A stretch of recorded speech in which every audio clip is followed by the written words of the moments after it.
Hello students. आज हम बात करने वाले हैं सिंपल बैंड ब्रेक के बारे में। तो जैसे हमने पहले ब्लॉक ब्रेक के बारे में पढ़ा था, single block double block brake के बारे में, आज हमें देखना है कि सिंपल बैंड ब्रेक कैसे वर्क करता है और क्या इसकी फंक्शनिंग रहता है। तो a band brake consist of a flexible band of leather, one or more ropes और a steel line with friction material which embraces a part of the circumference of the drum. तो that means आपके drum के ऊपर कोई भी एक ऐसी circular part हम यूज कर सकते हैं, या तो बैंड हो सकता है लेदर का, या कोई रॉप हो सकती है, या स्टील लाइन हो सकती है विथ फ्रिक्शन मटेरियल, कि जिनकी वजह से आपका जो सर्कुलर पार्ट है, जो ड्रम है, उसे हम होल्ड कर सकें और उसे रोक सकें। तो ये क्या कहलाता है आपका simple band brake, in which one end of the band is attached to a fix pin और fulcrum of the lever while the other end is attached to a lever at a distance b from the fulcrum। तो अगर हमें देखना है कि band break actually work कैसे करता है, तो उसके लिए हम एक डायग्राम देखते हैं। इस डायग्राम में आपको यहाँ पे दिखाई दे रहा है कि आपका पॉइंट O जो है वो फल्क्रम पॉइंट है, फिक्स पॉइंट है। यहाँ से आपके एक एंड यहाँ पे फिक्स रहेगा और दूसरा जो एंड है वो आपका पॉइंट B पे फिक्स रहता है। ये लीवर है और यहाँ पे डिस्टेंस जो है वो स्मॉल b यहाँ पे दिखाई दे रही है। तो इस डिस्टेंस के ऊपर एक लीवर के ऊपर ये आपकी रॉप कनेक्टेड है। अब हम इसे रॉप कह सकते हैं या लेदर बैंड कह सकते हैं। तो इस तरह से ये ड्रम जो यहाँ पे दिखाई दे रहा है, इस ड्रम के ऊपर ये रॉप आपकी कनेक्टेड है और जैसे इसके ऊपर हम यहाँ पे फोर्स अप्लाई करते हैं P ऊपर की तरफ, तो दैट मीन्स यहाँ पे आप फोर्स अप्लाई करेंगे तो रॉप में टेंशन इंक्रीज होगी और रॉप में जब टेंशन इंक्रीज होगी तो वो इस ड्रम को होल्ड कर लेगा और ड्रम होल्ड करते ही फिर ड्रम की जो रोटेटिंग स्पीड है वो कम हो जाएगी और ड्रम यहाँ पे रुक जाएगा। यहाँ पे डिफरेंट हमारी रोटेशंस देखने को मिलती हैं कि क्लॉकवाइज अगर डायरेक्शन में आपका ड्रम रोटेट हो रहा है तो आपकी टेंशन्स क्या होंगी, और एंटी क्लॉकवाइज अगर डायरेक्शन में ड्रम रोटेट कर रहा है तो टेंशन क्या होंगी। अभी हम यहाँ पे इमेजिन करते हैं कि हम जो भी कैलकुलेशंस कर रहे हैं उसके लिए कि the force P on the lever at point C और T1 क्या होगी, tension in the tight side of the band. अब ये डिफरेंट टाइट साइड है वो आपकी अलग अलग हो सकती है in the case of clockwise और एंटी क्लॉकवाइज। तो बट जो टाइट साइड में रहेगी वो टेंशन हमारी T1 है एंड जो स्लैक साइड में आपकी टेंशन है वो टेंशन रहेगी T2। Theta is the angle of lap of the band on the drum. जितने डिग्री के एंगल के ऊपर आपके बैंड है वो कॉन्टेक्ट में है तो वो आपका एंगल ऑफ लैप कहलाता है, वो थीटा है। म्यू है coefficient of friction between the band and the drum. तो जो भी फ्रिक्शन के लिए कोफिशिएंट ऑफ फ्रिक्शन हम यूज करते हैं म्यू है। Radius of the drum small r, thickness of the band t। Effective thickness of the drum will be r plus t/2। अगर हमारे बैंड में थिकनेस है t तो हम यहाँ पे इफेक्टिव रेडियस जो लेंगे वो रहेगी re। अगर हम थिकनेस को नेगलेक्ट कर देते हैं तो हम यहाँ पे रेडियस लेते हैं स्मॉल r। अब आके हम इसको कैलकुलेशंस करते हैं और देखते हैं कि किस तरह से इनका इफेक्ट होता है और कैसे हमें इसके कैलकुलेशंस को कंप्लीट करना है। तो अगर हम क्लॉकवाइज रोटेशन के लिए बात करें ड्रम के लिए, तो यहाँ पे ये ड्रम है आपका क्लॉकवाइज डायरेक्शन में रोटेट कर रहा है। तो जब ये क्लॉकवाइज डायरेक्शन में रोटेट कर रहा है तो दैट मीन्स यहाँ पे आपके जो टेंशन है ये स्लैक साइड रहेगी और यहाँ पे टेंशन जो होगी वो रहेगी आपकी T2 और ये वाली साइड जो रहेगी वो रहेगी आपकी टाइट साइड और यहाँ पे जो टेंशन क्रिएट हो रही है वो टेंशन रहेगी आपकी T1। अब हमें पता है कि limiting ratio of the tension T1/T2 equals e की पावर म्यू थीटा। यहाँ हम इसे लिख सकते हैं 2.3 log T1/T2 equals mu theta. तो ये हमारे कैलकुलेशंस हैं नॉर्मल जो रॉप के लिए हम कैलकुलेट करते हैं, तो इससे हम ये टेंशन रेशियो यूज कर सकते हैं यहाँ पे। And braking force on the drum. अब ब्रेकिंग फोर्स है तो वो क्या होगा, दैट मीन्स T1 अगर टाइट साइड है तो ज़्यादा होगा और T2 जो स्लैक साइड है तो वहाँ पे टेंशन कम रहेगी। तो हम यहाँ पे क्या लिखेंगे कि T1 minus T2। Braking torque on the drum, तो दैट मीन्स जितना फोर्स अप्लाई हो रहा है इनटू रेडियस, तो यहाँ पे TB equals T1 minus T2 into R, neglecting thickness of the band, और अगर हम कंसिडर करते हैं तो ये हो जाएगा T1 माइनस T2 RE। अब हम अगर कंसिडर करते हैं equilibrium of the lever OBC, तो यहाँ पे क्या रहेगा फॉर द क्लॉकवाइज डायरेक्शन अगर हम यहाँ बात करेंगे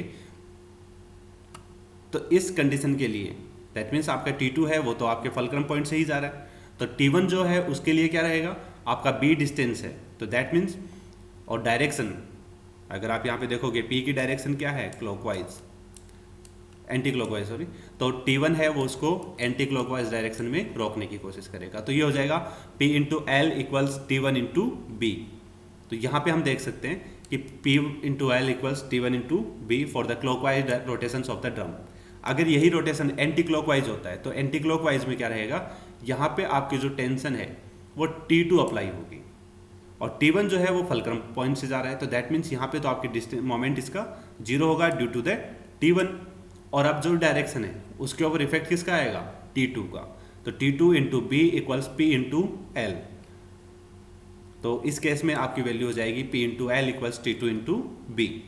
तो इस तरह से हम कैलकुलेट कर सकते हैं दोनों ही केसेस के लिए डिफरेंट ब्रेकिंग टॉर्क और मोमेंट्स।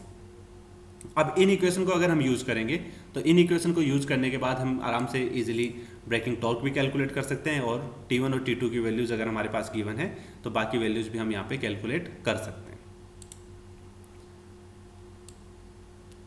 यहाँ हमें गिवन है कि L है वो length of the lever from the fulcrum OC and B is the perpendicular distance from O to the line of action T1 and T2। अलग अलग केसेस के अंदर आपके T1 और T2 अलग अलग होते हैं। अभी यहाँ पे नोट करने वाली जो चीज़ है, that means the important thing is when the brake band is attached to a lever that is shown in figure A and B, then the forces P must act in the upward direction in order to tighten the band or the drum। तो यहाँ पे ये जो force होगा वो आपके upward direction में ही apply होगा। तो अपवर्ड डायरेक्शन में होगा दैट मीन्स अगर वहाँ पे लीवर है और लीवर के ऊपर आपके दोनों रोप यहाँ से अटैच्ड हैं, तो अगर ये दोनों रोप अटैच्ड हैं और ये लीवर के ऊपर आपका फोर्स ऊपर की तरफ अप्लाई नहीं होगा तो आप उस रोप को टाइट नहीं कर सकते। तो इसीलिए ये कहा गया है कि आपका फोर्स जो अप्लाई हो रहा है यहाँ पे वो इसके अपवर्ड डायरेक्शन में ही अप होना चाहिए। Second, if the permissible tensile stress sigma for the material of the band is known, अगर यहाँ पे परमिसिबल टेंसाइल स्ट्रेस गिवन है then the maximum tension in the band T1 जो टाइट साइड पे आपकी अप्लाई होगी तो वो होगी आपकी सिग्मा WT, जहाँ पे W होगा width of the band and T is the thickness of the band. तो ये सिर्फ हम उसी केस में कंसिडर करेंगे जब आपकी परमिसिबल टेंसाइल स्ट्रेस गिवन है।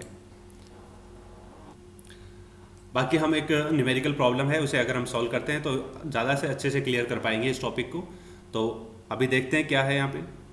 Example, A band break acts on the 3/4 of circumference of A drum of 450 mm diameter. That means यहाँ पे बैंड ब्रेक जो है वो एक्ट कितने पे कर रहा है, 3/4 ऑफ द सर्कमफ्रेंस। तो इस 3/4 ऑफ द सर्कमफ्रेंस से हम यहाँ पे angle of contact theta calculate कर सकते हैं जो कि हो जाएगा हमारा 270 डिग्री। ड्रम का diameter 450 mm which is shifted to the shaft. The band brake provide a braking torque of 225 Newton meter। यहाँ पे बैंड ब्रेक जो ब्रेकिंग टॉर्क दे रखा है वो हमें गिवन है। One end of the band is attached to a fulcrum pin of the lever and the other end to a pin 100 mm from the fulcrum। तो यहाँ पे एक पॉइंट है वो तो आपके फलक्रम पिन से अटैच है और दूसरा है जो बी डिस्टेंस के ऊपर कनेक्ट होता है वो आपका 100 mm पे है। If the operating force is applied at 500 mm from the fulcrum, operating force जो P फोर्स हम यहाँ पे अप्लाई कर रहे थे वो है 500 mm डिस्टेंस के ऊपर and the coefficient of friction is 0.25। यहाँ पे म्यू की वैल्यू गिवन है।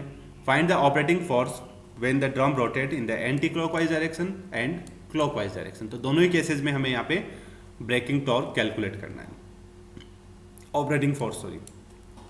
देन गिवन D जो डायमीटर है ड्रम का 450 mm, तो रेडियस हो जाएगी 225 mm और मीटर के अंदर 0.225 metre. TB braking torque given है 225 न्यूटन मीटर।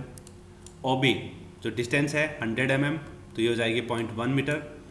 लेंथ जो गिवन है 500 mm वो हो जाएगी 0.5 metre and mu is given to 0.25।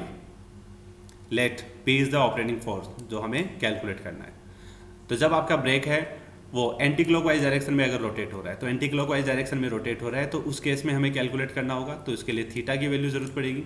Theta हमारा हो गया 3/4 of the circumference that is 3/4 into 360 270 degree and in the form of radian it will be π/180 and that is 4.713 radian. Limiting ratio जो है उससे हम कैलकुलेट कर सकते हैं 2.3 log T1/T2 equals mu theta. तो यहाँ पे हमें वैल्यू मिलेगी इसकी 1.178 या ये हो जाएगा log T1/T2 equals value 0.5123। Anti log अगर हम इसका लेते हैं तो T1/T2 will be equals to 3.253। अब हम जानते हैं कि ब्रेकिंग टॉर्क की वैल्यू क्या होती है T1 - T2 इंटू R। तो इस इक्वेशन से ब्रेकिंग टॉर्क हमारे पास गिवन है तो हम ये इक्वेशन यूज कर सकते हैं यहाँ पे। तो इसकी वैल्यू हो जाएगी T1 - T2 0.225 या T1 minus T2 will be equals to 225 upon 0.225 equals 1000 newton. अब हमारे पास दो इक्वेशंस हैं, एक इक्वेशन में T1 अपॉन T2 है हमारे पास, और दूसरी इक्वेशन में T1 माइनस T2 की वैल्यू गिवन। इन दोनों इक्वेशंस को अगर हम सॉल्व करते हैं तो ये हो जाएगा T1 इक्वल्स 3.253 T2, और ये वैल्यू हम यहाँ पे पुट कर देंगे। इससे हमारे पास यहाँ पे T2 की वैल्यू आ जाएगी, और T2 से हम अगर दोबारा इस इक्वेशन में अप्लाई करते हैं तो ये T1 की वैल्यू आ जाएगी। तो दोनों ही इक्वेशंस को हम यूज करके T1 एंड T2 कैलकुलेट कर सकते हैं। अब अगर हम मोमेंट लेते हैं अबाउट द पॉइंट O, तो जो एंटी क्लॉकवाइज केस है उसके लिए हमारे पास मोमेंट था P into L equals T2 dot B. यहाँ पे सारी वैल्यूज हम पुट करेंगे। L की वैल्यू हमारे पास गिवन है, T2 की वैल्यू भी गिवन है, B की वैल्यू गिवन है। तो ये वैल्यू आ जाएगी 44.4। तो P की वैल्यू आ जाएगी 44.4 अपॉन 0.5 दैट इज 88.8। तो ये हमने कैलकुलेट किया है operating force for the case of anti clockwise direction. Same अगर हमें क्लॉकवाइज डायरेक्शन में कैलकुलेट करना है तो क्लॉकवाइज डायरेक्शन में कैलकुलेट करने के लिए हमें क्या करना होगा, सिर्फ मोमेंट लेना है। मोमेंट की वैल्यू क्या आएगी, P into L equals T1 into B.